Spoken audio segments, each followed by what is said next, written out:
Harga rumah sekarang mahal banget.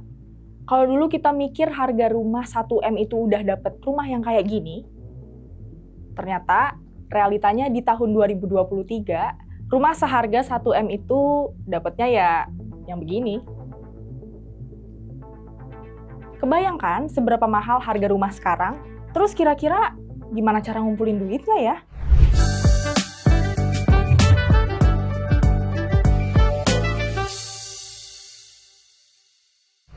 Hai, aku Stella. Selamat datang di Generasi Cuan.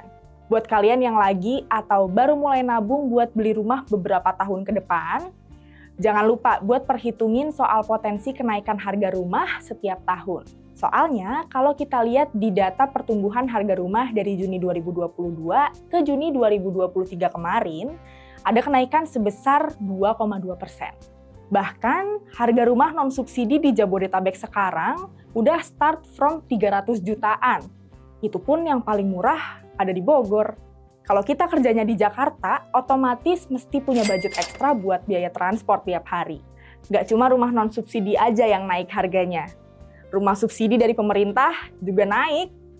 Per Juni 2023, pemerintah menerapkan penyesuaian baru yang ngebuat harga rumah jadi naik 8%. Yang tadinya harganya 150,5 juta sampai 219 juta, sekarang jadi 162 juta sampai 234 juta. Makanya, kita mesti pinter untuk ngumpulin uang, tapi juga realistis kalau mau punya rumah. Kalau kata perencana keuangan Andi Nugroho, buat anak-anak muda, gini nih strategi yang tepat. Yang saya perhatikan sekarang teman-teman, yang pasti gini, harga rumah, pertumbuhan harga rumah itu jauh lebih besar dibandingkan pertumbuhan gaji kita. Ngenes nggak sih? Aduh, sakit. Ya itu fakta yang ya kita nangis bareng-bareng gitu kan. Itu pertumbuhan harga rumah jauh lebih tinggi dibandingkan persentase pertumbuhan gaji kita, gitu ya, kenaikan gaji kita. Nah, ya udah berarti yang harus kita lakukan apa? Itu tadi, kita menambah pemasukan atau kita kendalikan gaya hidup kita. Ya, atau kita bikin pilihan ketiga yang lebih realistis mana?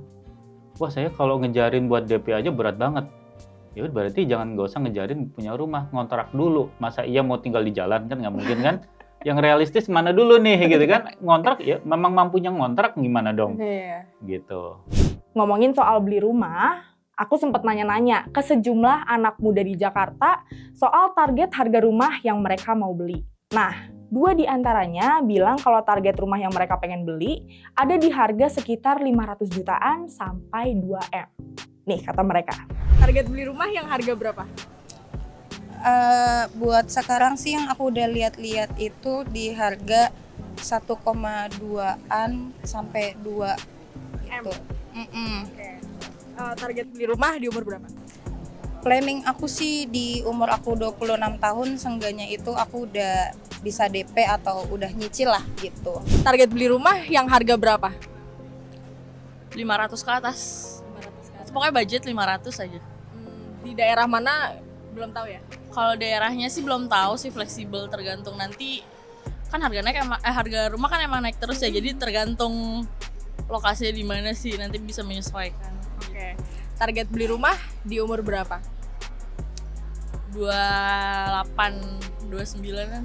3 tahun sampai 4 tahun lagi ya berarti ya? Iya, kalau bisa lebih cepat sih lebih baik. Kalau kita dengar tadi, Mutia sama Gita ini udah berencana mau beli rumah harga kisaran 500 juta sampai 2M secara KPR. Dan dalam jangka waktu kurang dari 5 tahun lagi. By the way, ingat, kalau mau beli rumah pakai cara KPR, kamu harus nyiapin uang dulu buat DP rumahnya. Nah, DP rumah itu besarannya 20% dari total harga rumah. Jadi, untuk case-nya Mutia yang pengen KPR rumah di harga 1,2 sampai 2M, berarti 20% dari 1,2 sampai 2M itu kisaran 240 juta sampai 400 juta. Otomatis Mutia ini harus nabung sampai 400 juta dulu untuk bisa dapetin rumah itu. Untuk nabungnya sebenarnya yang ideal itu kan setiap bulan kita sisihin 10-20% dari gaji untuk ditabung. Nah, kalau target Mutia bisa beli rumah waktu dia usia 26 tahun, which is 2 tahun dari sekarang, berarti kurang lebih Mutia masih punya 24 bulan untuk nabung DP 400 juta tadi. Ingat, selain DP, masih ada cicilan KPR yang mesti dibayar per bulannya. Nih, strategi ngumpulin uangnya.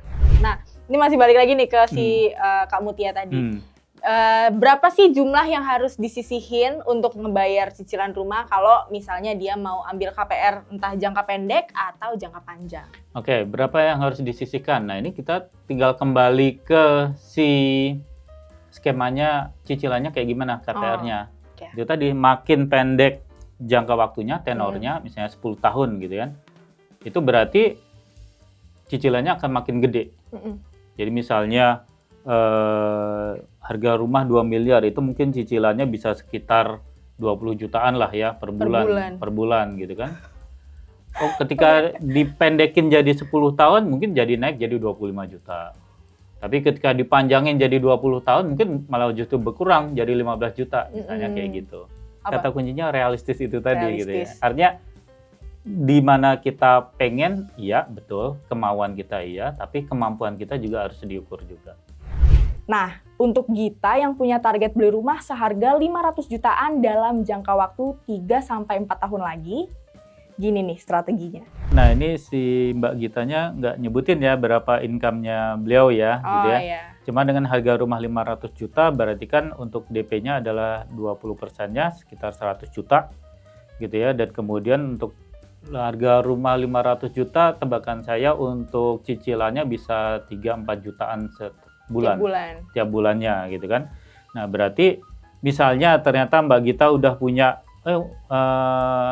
saya udah punya nih rezeki gitu kan 100 juta untuk bayar DP-nya. Ya Mbak Gita pikirkan tiap bulannya saya harus ada uang 4 juta untuk bayar cicilannya tiap bulan. Yang tidak boleh diutak-atik istilahnya gitu. Jadi misalnya ternyata saya gajinya ada 8 juta gitu ya. Udah berarti potong langsung 4 juta diamankan untuk bayar cicilannya dia tadi. Nah, tapi yang perlu diingat, yang namanya cicilan itu ada jatuh temponya. Jangan sampai telat bayar dan jadinya nunggak.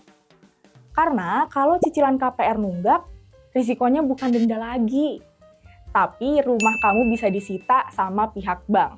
Nggak mau kan, udah nyicil mahal-mahal tapi ujung-ujungnya disita? Jadi, berapapun harga rumah yang kalian pengen, harus effort ya untuk kerja dan nabungnya.